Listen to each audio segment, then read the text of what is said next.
janji yang hancur, dan kecerobohan di atas panggung. Angga Winata selalu menganggap bahwa 7 tahun adalah waktu yang sangat lama untuk sebuah hubungan. Ia telah menghabiskan separuh masa mudanya bersama Vina. Mereka tumbuh bersama, berbagi impian, dan berjanji untuk selamanya. Namun, kehidupan di Jakarta, kota yang penuh gemerlap dan ambisi, perlahan-lahan memisahkan mereka. Angga sibuk dengan karirnya, sementara Vina tetap setia menunggu. Hingga suatu hari, Angga bertemu dengan seorang wanita lain, Lia, yang menawarkan hidup yang lebih praktis, lebih sejalan dengan ambisinya. Hatinya bergejolak, namun ia memilih untuk memutus janji sucinya dengan Vina, meninggalkan wanita itu dengan luka yang tak tersembuhkan. Ia tidak tahu bahwa sebuah hati yang hancur bisa menyimpan kekuatan yang jauh lebih gelap daripada yang ia bayangkan. Hari pernikahan Angga dan Lia di Palembang, kampung halaman Angga, seharusnya menjadi hari paling bahagia. Sebuah panggung megah telah didirikan, lampu-lampu berkilauan, dan aroma bunga melati memenuhi udara. Angga mengenakan setelan jas putih, berdiri di samping Lia yang cantik dalam balutan kebaya. Namun, ada yang ganjil. Sejak awal, suasana tegang terasa di antara kedua keluarga. Keluarga Lia yang berasal dari kota besar tampak kurang menghargai tradisi keluarga Angga. Mereka terlihat enggan berbaur, bahkan beberapa kali menunjukkan ekspresi tidak suka. Puncaknya terjadi setelah akad nikah selesai. Saat semua orang bersiap untuk pesta, tiba-tiba adik ipar Angga, Tria, jatuh ke lantai. Tubuhnya kejong-kejong, matanya melotot, dan dari mulutnya keluar suara berat yang bukan miliknya. Suara itu menggema, "Hentikan pernikahan ini. Dia tidak pantas bahagia." Janjinya telah dilanggar.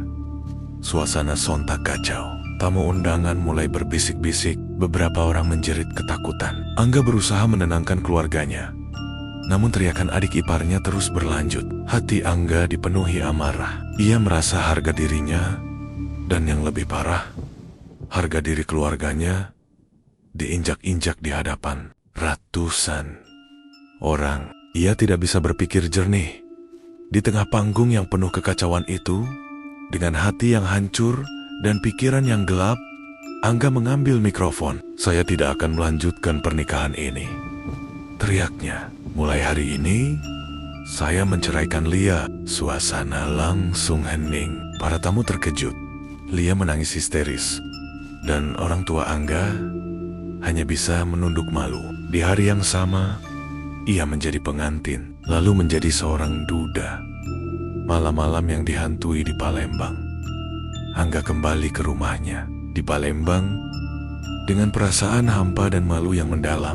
Keputusan ceroboh di atas panggung pernikahan telah merenggut kebahagiaan yang seharusnya ia genggam. Ia mengurung diri di kamar, menghindari tatapan iba dan pertanyaan canggung dari tetangga dan kerabat. Namun, kesunyian malam justru membawa teror yang lebih nyata daripada tatapan manusia.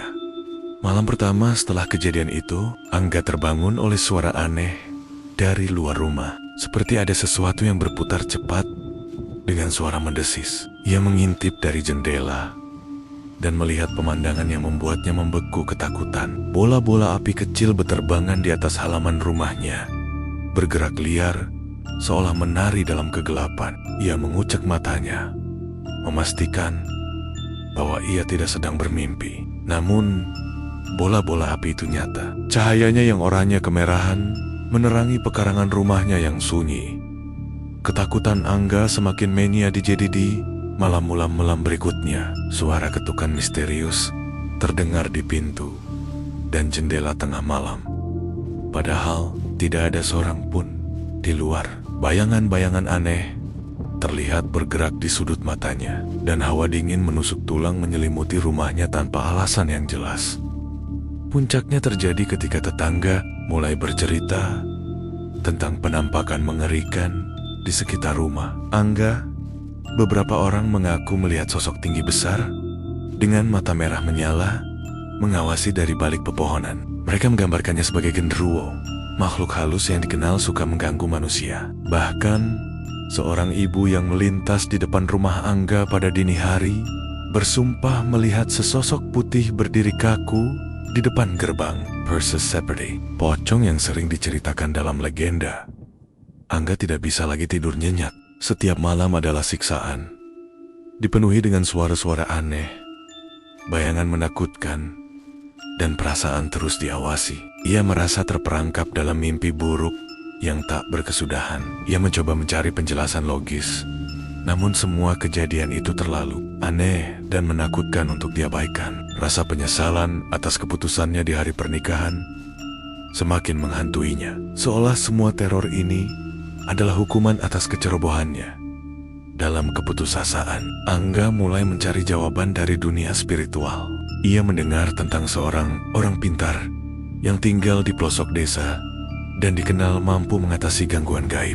Dengan hati penuh harap dan sedikit gentar, Angga memutuskan untuk mencari bantuan. Perjalanannya menuju orang pintar itu membawanya melewati jalanan sepi dan hutan kecil yang terasa mencekam. Seolah alam pun ikut merasakan kegelisahan yang sedang melandanya. Jawaban di balik tabir gaib, perjalanan Angga menuju rumah orang pintar itu terasa seperti ziarah menuju ketenangan. Ia menempuh jalan tanah yang berkelok dan menembus rimbunnya pepohonan, seolah meninggalkan dunia lamanya di belakang. Rumah orang pintar itu sederhana, terbuat dari kayu dan bambu, jauh dari hiruk-pikuk kota. Begitu Angga melangkah masuk, ia merasakan hawa dingin yang menusuk.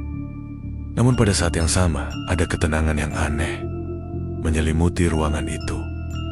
Seorang pria tua dengan janggut putih dan mata yang tajam menyambutnya. Pria itu menatap Angga lekat-lekat, seolah melihat menembus jiwanya. Tanpa banyak basa-basi, ia berkata, "Kau datang karena api yang kau nyalakan di hati seseorang kini kembali membakar hidupmu."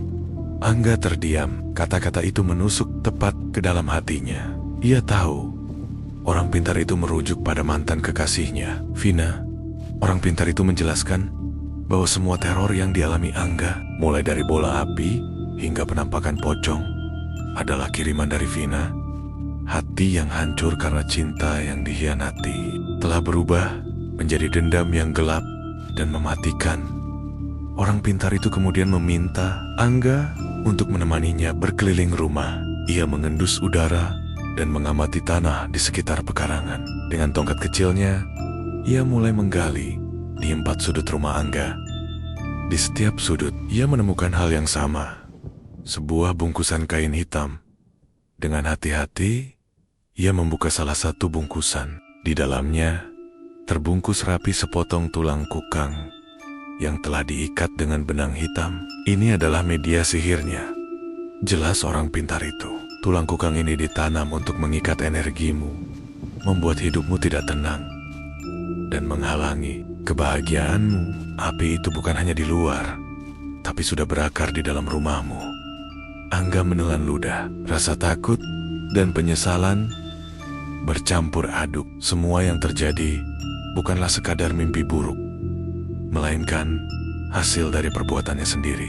Setelah keempat bungkusan itu berhasil ditemukan dan dihancurkan dalam sebuah ritual, orang pintar itu memandang Angga dengan tatapan serius. "Sekarang, api itu akan kembali ke pemiliknya," ujarnya. "Hati yang penuh dendam akan mendapatkan karmanya sendiri.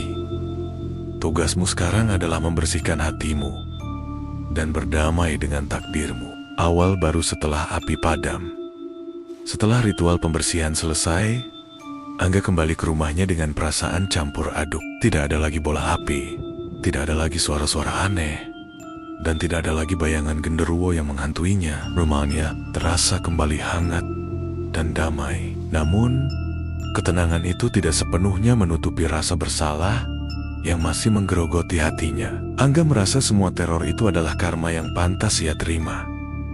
Beberapa hari kemudian, sebuah kabar mengejutkan datang dari teman-teman lamanya di Jakarta. Mantan pacarnya, Vina, meninggal dunia secara mendadak. Kondisinya tidak wajar. Tubuhnya membengkak dan ada tanda-tanda yang tidak bisa dijelaskan secara medis. Angga merasa jiwanya jatuh. Ia tahu ini adalah konsekuensi dari ritual yang dilakukan. Orang pintar itu, api dendam yang telah membakar hidupnya, kini kembali ke sumbernya, memakan sang pemilik hati itu sendiri.